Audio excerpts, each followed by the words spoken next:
بسم اللہ الرحمن الرحیم۔ السلام علیکم ورحمۃ اللہ وبرکاتہ۔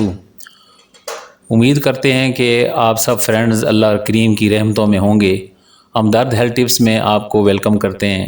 آج کی ویڈیو بیماریوں کا علاج طب نبوی سے کرنے کے لیے معلومات فراہم۔ آج کی ویڈیو جو طب نبوی کی روشنی میں تیار کی گئی ہے، اس ویڈیو میں آج ہم بدہضمی کا علاج رسول کریم صلی اللہ علیہ وآلہ وسلم کی زبان مبارک سے سنتے ہیں۔ اب یقیناً بدہضمی ختم ہو جائے گی، کیونکہ ہم اللہ کے پیارے نبی صلی اللہ علیہ وآلہ وسلم کی ہدایات پر زندگی گزارنے کی ہم کوشش کریں گے۔ حضور نبی کریم صلی اللہ علیہ وآلہ وسلم کا ارشاد مبارک ہے کہ میں تکیہ لگا کر نہیں کھاتا، کیونکہ تکیہ لگا کر اور کھڑے ہو کر اور سواری میں بیٹھ کر کھانے سے بدہضمی ہو جاتی ہے، اور اس کے خلاف عمل سے کھانا ہضم ہوتا ہے۔ یعنی اگر آپ تکیہ لگا کر نہیں کھاتے اور سواری پہ بیٹھ کے نہیں کھاتے تو یقیناً آپ کو کبھی بدہضمی نہیں ہوگی، اور تکبر بھی دور ہو جاتا ہے۔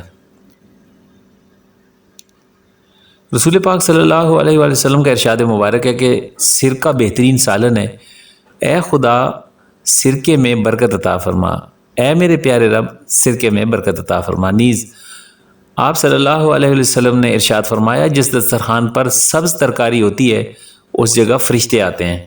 یہ بات یاد رکھنے کی چاہیے کہ طب نبی صلی اللہ علیہ وآلہ وسلم کا تعلق وحی سے ہے، یعنی اللہ رب کریم نے اپنے پیارے نبی صلی اللہ علیہ وآلہ وسلم کو جو وحی فرمائی، یہ وہ والی تعلیم ہے کہ اگر کوئی بندہ بیمار ہوتا ہے تو وہ کیسے علاج کرے۔ اور عام دنیاوی طریقہ علاج صرف تجربے سے ہے، یعنی کہ جو ڈاکٹروں کا یا کوئی اور جو سلسلہ ہے، وہ علاج کا جو بھی طریقہ ہے وہ دنیاوی طریقہ علاج ہے اور یا ان کا تجربہ ہے، جبکہ رسول پاک صلی اللہ علیہ وآلہ وسلم نے جو تعلیم عطا فرمائی یا بیماریوں کا علاج فرمایا، اس کا تعلق اللہ تعالیٰ کی طرف سے وحی کردہ چیزوں سے ہے۔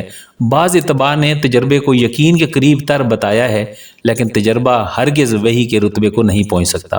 اس لیے جو شخص طب نبوی کے ذریعے اپنے جسم کا علاج کرنا چاہتا ہے تو اس شخص کو چاہیے کہ پہلے وہ اپنے دل میں طب نبوی صلی اللہ علیہ وآلہ وسلم کے متعلق اعتقاد اور یقین کو مستحکم کر لے، کیونکہ اس کے بغیر طب نبوی سے فائدہ حاصل نہیں کر سکے گا۔ اعتقاد جس قدر مضبوط ہوگا اسی قدر فوائد حاصل ہوں گے۔ اس لیے مسلمانوں کو چاہیے کہ بیماریوں کا علاج دعا سے بھی کریں اور دعا سے بھی کریں، تاکہ صرف دعا ہی پر بھروسہ نہ ہو جائے۔ صحیح بات یہ ہے کہ دعا کرنا بھی سنت رسول صلی اللہ علیہ وآلہ وسلم ہے۔ حضرت اسامہ بن شریک رضی اللہ تعالیٰ عنہ فرماتے ہیں کہ ایک روز میں حضور نبی کریم صلی اللہ علیہ وآلہ وسلم کی صحبت مبارک میں حاضر ہوا۔ لوگ آپ سے دریافت کر رہے تھے کہ اگر ہم بیماریوں میں دوا کر لیا کریں تو کچھ گناہ تو نہیں ہمارے لیے؟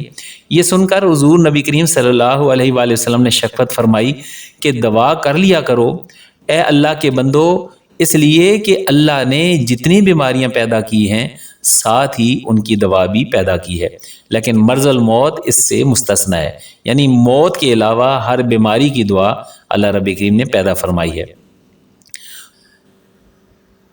تو دوستو، یہ ہے وہ ویڈیو جو آج ہم آپ کو بتا رہے ہیں کہ آپ اپنی زندگی میں رسول پاک صلی اللہ علیہ وسلم کا طریقہ شامل کر لیں، انشاءاللہ تعالیٰ آپ کی بہت ساری بیماریاں ختم ہو جائیں گی۔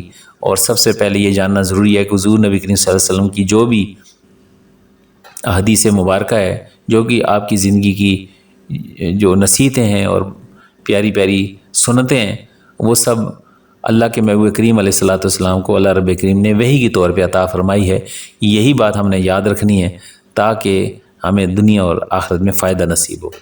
ہم ان نعمتوں کا بھی اللہ کا شکر ادا کریں تاکہ اللہ ہماری نعمتوں میں اضافہ کر دے۔